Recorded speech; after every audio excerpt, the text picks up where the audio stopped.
Dear students, I have come with a new module, constructing a group frequency table. Now, what do you mean by a group frequency table? See, if I'll arrange the marks of students in a class as 0 to 10, 10 to 20, 20 to 30, 30 to 40.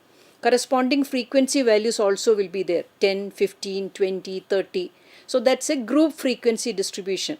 Now, how we will form this group frequency distribution? There are certain rules and there are certain standards we use in formulating a group frequency table. This is what we are going to learn in this module. So, two important decisions are to be taken for forming a group frequency distribution. First one is the number and width of classes. How many classes should be there? You will come to know that 4 to 20, that is the standard. I am going to establish that later.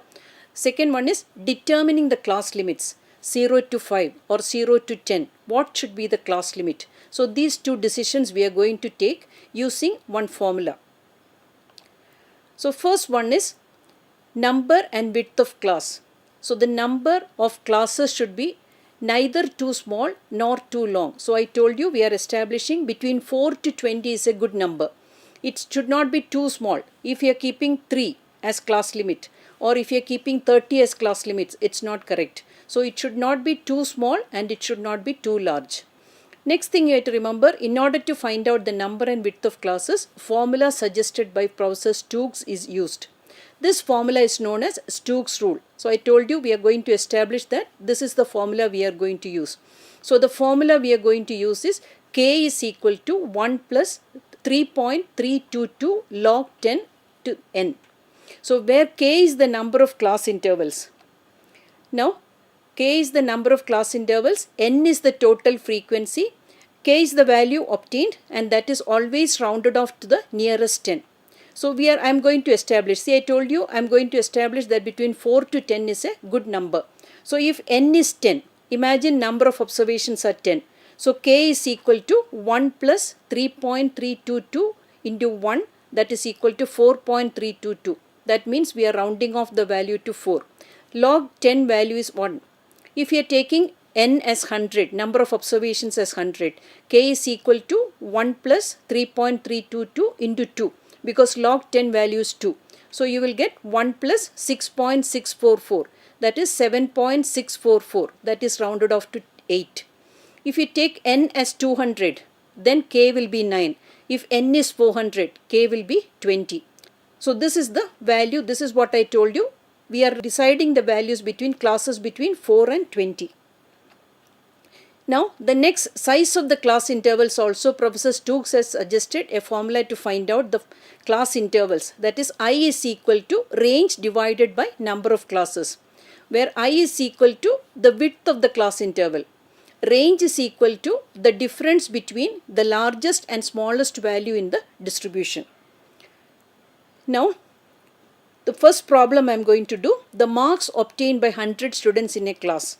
Highest mark is 98, lowest mark is 18. Find out the number of classes. So we have to use both these formulas. First is range, I is equal to range divided by number of classes. So now first that we have to find out the number of classes as per the Stokes formula. K is equal to number of classes, that is 1 plus 3.322 into log 10, that we are getting 8. Then I is equal to 98 divided by 18 divided by 8, that is equal to 10. So this is how we will calculate the class, how many classes should be there and what should be the class limit. This we are using the Stokes formula. One important point I want to tell, class interval should be always in multiples of 5. Then it will be easy for computation. When we will go later into the computation part, this point you have to remember that. Always multiples of 5. 5, 10 like that. Then it's very easy for computation, for taking mid values and for further classification. Now, open-ended classes also I want to explain this, because this you will usually come across in a problem. So what do you mean by open-ended class? If the lower limit of the first class, see for example, first class is 0 to 10. So it's not mentioned that, it's mentioned that less than 10. That means first lower limit of the first class is not mentioned. Or upper limit of the last class is not mentioned. See for example 70 and above. That meaning it can be any value. So that is either lower limit of the first class is not mentioned or upper limit of the last class is not mentioned, then we are calling it as an open-ended class. So for computation, we have to assume the class limits. Either the lower limit of the first class or the upper limit of the class limit, we have to assume that. Because based on the other observations, what is the class interval? If the class interval is 10 throughout, then we will say that 10 will be the class interval for the lower limit or the upper limit, which is not defined. So that is what I want to explain. See, if you see the example of open-ended class, less than 10. See, it's lower limit of the first class is not mentioned. That is why we are calling it as an open-ended class. 10 to 20, 20 to 30 and 30 to 40. That meaning, so the first class also we will assume that value is 0 to 10. So one assumption we are making, this will be a limitation for the computation. So open-ended classes you will get in the problem. This is what I want to explain with this module. Thank you.